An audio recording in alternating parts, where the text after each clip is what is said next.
پیغور د بې وسۍ د پښتو یو نوي اصلاحي ډرامه چې ټریلر یې په یوټیوب چینل باندې ریلیز شو. السلام علیکم ورحمت الله وبرکاته. ملګرو خبرو د پښتو یو نوي اصلاحي ډرامه چې نوم یې دی پیغور د غریبۍ ټریلر په یوټیوب چینل باندې ریلیز شوی دی او د ډرامه به کله ریلیز کېږي نو ټول اپډیټ سره ملګرو په دې ویډیو کې شیر کوو. ټول نه مخکې د وړه خامخا خپل ملګرو سره شیر کړئ، لایک کړئ، زموږ چینل سره ضرور سبسکرایب کړئ، بیل ایکن راخون دباو کړئ چې زموږ هر ویډیو تاسو ته په وخت میلاوي.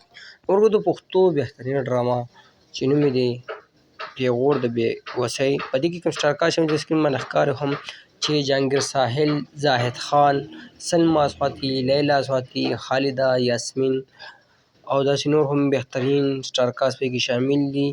او د ډرامې ټریلر چې کوم چینل باندې ریلیز شوی دی د چینل نوم دی جی ایس ډي پروډکشن. په دې نوم باندې د یوټیوب چینل نو تاسو لاړ شئ یوټیوب ته، په یوټیوب کې دغه نوم ولیکئ جی ایس ډي پروډکشن یا د ډرامې نوم کې تاسو به چینل وګورئ د ډرامې دا ټریلر میلاو شي. که خبره ریلیز په حواله باندې وکړو نو چې کومې ډرامې یا د فلم ټریلر کله ریلیز شي نو دا ډېر زر تر زره ریلیز کېږي خو کنفرم ډیټ یې داسې نه معلوم. په دې تونې که دې کنفرم ډیټ راشي هغه اپډیټ موږ تاسو سره بیا په ټیم باندې شیر کوو او اوس یې دغه ټریلر ریلیز شوی تاسو یې کتلی شئ. دا د پښتو یو بهترین ډرامه چې نوم یې و پیغور د بې وسۍ په یوټیوب چینل باندې ټریلر ریلیز شوی تاسو سره اپډیټ شیر کوو. نو که زموږ د ویډیو خوښي هماغه خپل ملګرو سره شیر کړئ، لایک کړئ. موږ له راکړه ملګرو اجازت پر روانه ویډیو کې میلاوي وو. د الله په امان وسلام.